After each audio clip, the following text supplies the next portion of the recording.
7 দিনের ছোট্ট বাচ্চা মেয়েকে কোলে নিয়ে ডিভোর্স পেপারে সাইন করলো অবনী। অবনীর পাশে নানার হাত ধরে দাঁড়িয়ে আছে অবনীর আরেক মেয়ে প্রিয়ন্তী। অবনীর স্বামী শেরওয়ানি পাগড়ি মাথায় তারই সামনেই দাঁড়িয়ে আছে। পাশে বিয়ের হলুদ লেহেঙ্গা পরনে দাঁড়িয়ে আছে তার স্বামী সদ্য বিবাহিত স্ত্রী ইভা। তাদের দুজনের গা ঘেঁষে দাঁড়িয়ে আছে মুন্নার মা, মানে অবনীর শাশুড়ি সালেহা বেগম। সালেহা বেগমের ভাবখানা এমন যেন অবনী সিগনেচারটা করে দিলেই ওনার ছেলে বন্দি দশা থেকে মুক্তি পায়। এদিকে নাতনির হাত ধরে অসহায়ের মতো দাঁড়িয়ে আছে অবনীর বাবা মুমিন মিয়া। অবনীর স্বামী মুন্না একবার অবনীর দিকে তাকাচ্ছে তো আরেকবার নতুন বউ ইভার দিকে তাকিয়ে মিষ্টি হাসছে।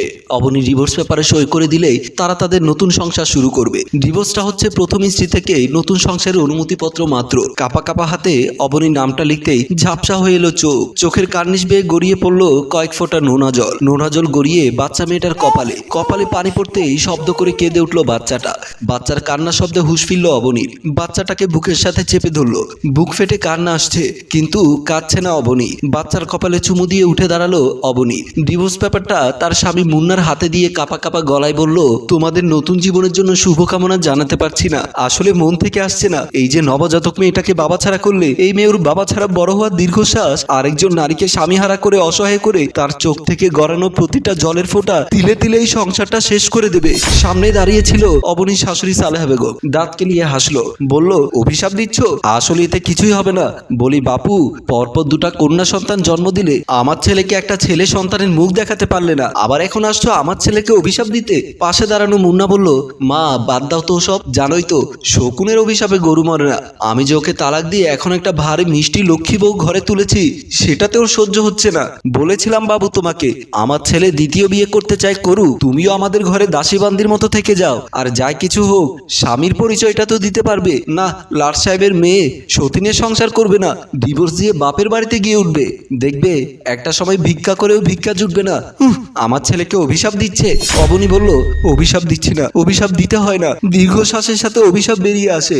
এই বাচ্চাটা যখন দেখবে অন্যের বাবা তাদের আদর করে আর ওর বাবা নেই, তখন যে কষ্ট পেয়ে দীর্ঘশ্বাস ছাড়বে, ওই দীর্ঘশ্বাস আপনাদের সুখের সংসার ছাড়খাড় করার জন্য যথেষ্ট। অবনীর এমন কথায় রাগ হলো মুন্না। এগিয়ে গিয়ে হাত তুলতে চাইলো অবনীর গালে, তৎক্ষণাৎ হাত চেপে ধরলো অবনীর বাবা মোমেন মিয়া। তিনি বললেন, অনেক হয়েছে মুন্না, তুমি তোমার ইচ্ছে মতো কারো পরোয়া না করে সব করেছো। আমার মেয়েটার কথার বিন্দু মাত্র সম্মান রাখোনি। এখন অবনী তোমার কেউ না, মাত্রই ডিভোর্স হয়ে গেছে, সে এখন তোমার অধীনস্থ নেই, ওর গায়ে হাত দেওয়ার কোনো অধিকার নেই তোমার। দাঁত কিরমির করে অবনীর দিকে তাকালো মুন্না। হাতে শীতল স্পর্শ পেতে চুপ হয়ে গেল। হাতটা ধরেছে তার নতুন বউ ইভা। ইভার দিকে তাকাতেই ইভা ফিসফিস করে বলল, আজ আমাদের ফার্স্ট নাইট, আপনি এভাবে নষ্ট করে দেবে? তাকে যেতে দিন না, চলুন ভেতরে যাই আমরা। ইভার কথায় চুপ হয়ে গেল মুন্না। ইভার দিকে ঘুরে বলল, হ্যাঁ সুইটহার্ট চলো। নতুন বউয়ের হাতটা হাতের মুঠোয় নিয়ে পা বাড়ালো বাসর ঘরের উদ্দেশ্যে। অবনী বিড়বিড় করে বলল, যত সব আদিক্ষেতা, এসব আদিক্ষেতা ওই 2-4 দিনই চলবে। তারপর বাচ্চাটাকে বুকের সাথে চেপে ধরে শাশুড়ির দিকে তাকালো অবনী। বলল, আমার মা বেঁচে নেই। এই ঘরে প্রথম দিন এসে ভেবেছিলাম আমি আমার মাকে ফিরে পেয়েছি, কিন্তু আপনি আমাকে সে মায়ের অধিকারটা দিলেন না। জীবনে যদি কখনো আপনার এই মেয়েটাকে প্রয়োজন হয়, সেদিন নির্দ্বিধায় আমাদের বাসায় যাবেন। আমি যাকে মা ভেবেছি তাকে কখনোই ফিরিয়ে দেব না। সেদিনটা আসার আগে যেন আমার মরণ হয়। অবনীর বাবা মোমেন মিয়া বলল, চল মা, আর এক মুহূর্তেই জাহান নামে দাঁড়িয়ে থাকতে ইচ্ছে করছে না। একটা কথা মনে রাখিস, একটা নারীর জীবনে তার মূল শক্তি হচ্ছে তার বাবা। তোর বাবা যতদিন বেঁচে আছে ততদিন কেউ তোর ক্ষতি করতে পারবে না। আমার উপর ভরসা রাখিস মা, এখন চল। বলে অবনীর বাবা এক হাতে নাতনিকে ধরে আরেক হাতে মেয়েকে ধরে ঘর থেকে বের হয়ে গেল। যাও যাও, আপদ বিদায় হও বলেই সালেহা বেগম দরজাটা লাগিয়ে দিল। পরের দিন সকালবেলা ইভা ঘুম থেকে উঠে দাঁত ব্রাশ করতে করতে যখন ড্রয়িং রুমের দিকে আসলো, তখন ফ্লোরে স্লিপ কেটে পড়ে গেল। হাই হাই, গেল গেল, আমার কোমরটা গেল। বলি, এই বাড়ির সবাই কি মরেছে? ফ্লোরে যে পানি পড়ে আছে, এটা কি কারো চোখে পড়েনি? ইভার এমন চেঁচামেচি শুনে মুন্না এবং মুন্নার মা দুজন দুদিক থেকে দৌড়ে আসলো। কি হয়েছে বৌমা, চোখের কি মাথা খেয়েছেন? দেখছেন না আমি স্লিপ কেটে পড়ে গেছি, ফ্লোরে পানি ফেলেছে কে? ইভার এমন কথায় সালেহা বেগম কিছুটা মনে কষ্ট পেল। আমতা আমতা করে বলল, সকালবেলা ওষুধ খাওয়ার জন্য ডাইনিং টেবিল থেকে গ্লাস করে পানি নিয়ে যাওয়ার সময় হাত থেকে ফসকে পানির গ্লাসটা পড়ে গিয়েছিল। আমি মনে করেছিলাম বাতাসে পানিগুলো শুকিয়ে যাবে। ইভা ফ্লোর থেকে দাঁড়িয়ে বলল, মনে করলে তো হবে না, চুলগুলো কি বাতাসে পেকেছে? এতগুলো পানি কি বাতাসে শুকাতে পারে? আর আপনি জানেন গতকাল আমার নতুন বাসর গেছে, আমার ঘুম থেকে উঠতে লেট হবে, আপনি ফ্লোরটা ঝাড়ু দিয়ে রাখেননি কেন? মারে, আমি বুড়ো মানুষ, তাছাড়া কোমরে বাতের ব্যথা, আমি কুজো হয়ে ঝাড়ু দিতে পারি না। দরকার হলে ডাক্তার দেখাবেন, তারপরেও বাতের ব্যথার দোহাই দিয়ে বসে খাবার সুযোগ নেই। আমি এখন গোসল করতে ঢুকছি, বের হয়ে যেন পুরো বাসা পরিষ্কার দেখি। রিমেম্বার ইট বলেই ইভা চলে গেল। এতক্ষণ ধরে নীরবে শ্রোতা হয়ে মুন্না দাঁড়িয়েছিল। সালেহা বেগম মুন্নার মুখের দিকে তাকালো। মুন্না কোনো কথা না বলে নিজের রুমের দিকে চলে গেল। সালেহা বেগমের মনে পড়ে গেল একদিন সকালবেলা সালেহা বেগম ফ্লোর ঝাড়ু দিচ্ছিল। অবনী ঘুম থেকে উঠে ড্রয়িং রুমের দিকে আসতেই দেখলো সালেহা বেগম ফ্লোর ঝাড়ু দিচ্ছে। অবনী দৌড়ে এসে শাশুড়ির হাত থেকে ঝাড়ুটা নিয়ে বলল, এ কি মা, আপনি বুড়ো মানুষ, আপনি কেন ঝাড়ু দিচ্ছেন? না দিয়ে কি উপায় আছে? তুমি তো এই ঘরে এসেছো রাজরানী হয়ে, ঘুম থেকে উঠবে দিনের 8টায়। আমি যখন বউ হয়ে বাড়িতে এসেছিলাম আমার শাশুড়ি বলেছিল ঘরের বউকে সুবে সাদিকে ঘুম থেকে উঠতে হয়, উঠে ঘর দর ঝাড়ু দিয়ে ঘরের সদর দরজা খুলে রাখতে হয়, কারণ তখন মদিনার হাওয়া বাতাস ঘরে ঢুকে, রহমতের ফেরেশতারা ঘরে ঢুকে। আর তোমরা এখনকার বউঝিয়েরা দিনের 10টায় ঘুম থেকে উঠো না, সংসারে আয় উন্নতি হবে কোত্থেকে? মা আমার ভুল হয়ে গেছে, কাল থেকে ফজর আজানের আগে উঠবো মা, তবু আপনি ঝাড়ু দিয়েন না, কুজো হয়ে ঝাড়ু দিলে আপনার কোমরের ব্যথা আরো বেড়ে যাবে। হয়েছে, আর দরদ দেখাতে হবে না বলেই সালেহা বেগম চলে গেল। আর অবনী শাড়ির আঁচলটা কোমরে পেঁচিয়ে রুম ঝাড়ু দিতে লাগলো। সেদিনের কথা মনে পড়াতেই সালেহা বেগম চোখের কোণে বের হওয়া পানি মুছে একটা দীর্ঘশ্বাস ছেড়ে ড্রয়িং রুম ঝাড়ু দিতে লাগলো। আরেকদিন মুন্না অফিসে যাওয়ার জন্য রেডি হচ্ছিল। ইভা তখনও শুয়েছিল। মুন্না বলল, ইভা, ইভা ওঠো, আমি অফিসে যাচ্ছি। ইভা আড়মোড়া দিয়ে বলল, তুমি অফিসে যাচ্ছ, আমি কি করব? আমি কি খালি মুখে অফিসে যাব? ব্রেকফাস্ট দিবা না? ইভা রেগে গিয়ে শোয়া থেকে উঠে বলল, আমি কি তোমার চাকরানি? তুমি অফিসে যাবে, আমি নাস্তা রেডি করে দেব? তোমার মাকে নাস্তা রেডি করে দিতে বলো, আমার ভালো লাগছে না। এটা কি বললে? মা বুড়ো মানুষ, কোমরের ব্যথার জন্য ঠিক মতো দাঁড়াতে পারে না, উনি কিভাবে নাস্তা তৈরি করবে?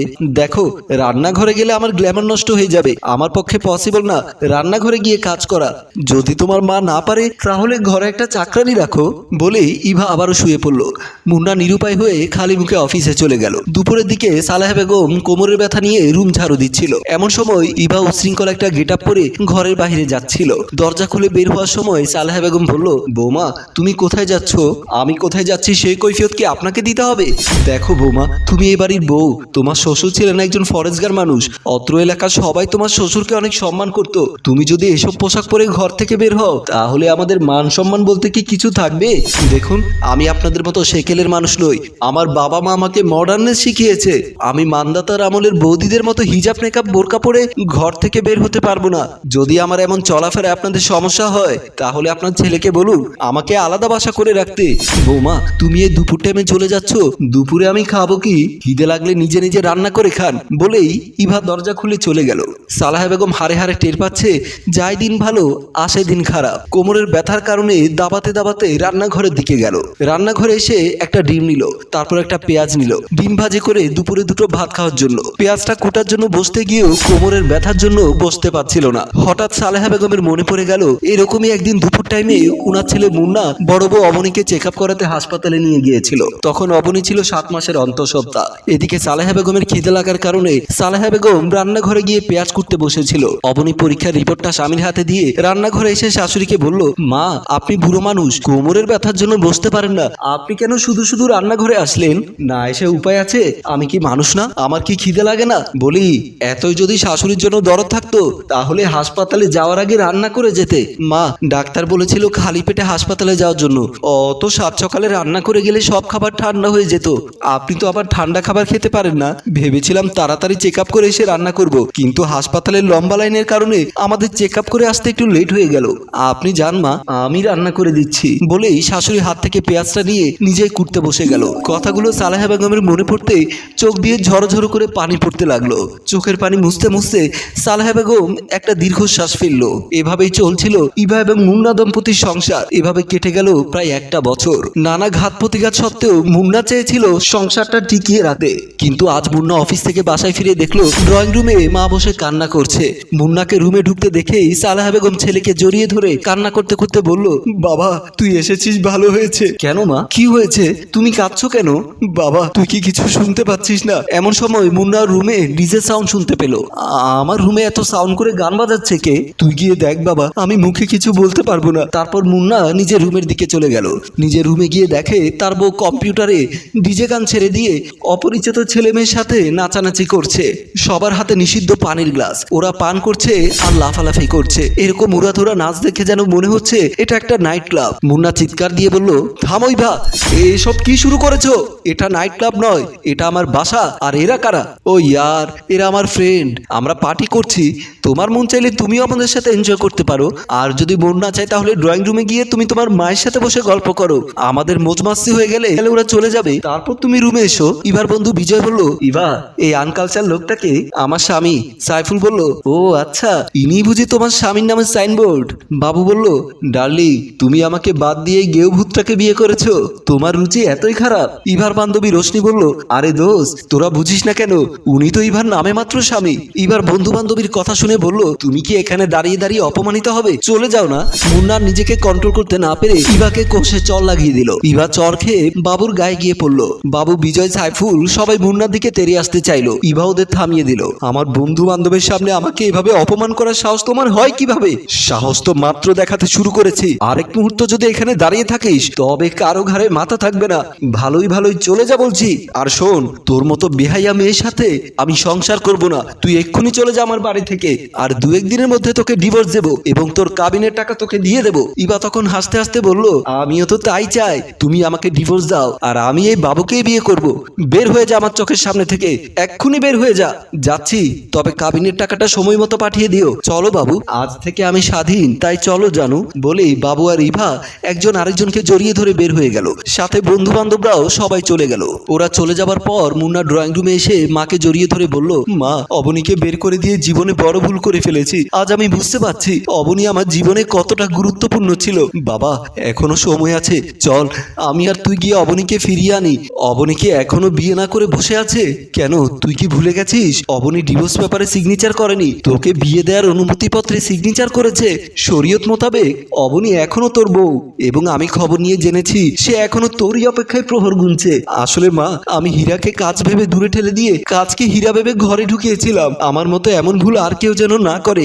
হ্যালো ভিউয়ার্স, কথায় আছে যাই দিন ভালো আসে দিন খারাপ। আমাদের গল্পটি আপনাদের কেমন লেগেছে তা অবশ্যই কমেন্ট করে জানাবেন। আর গল্পটি ভালো লাগলে এখনই শেয়ার করে দিয়ে সবাইকে দেখার সুযোগ করে দিন। ধন্যবাদ।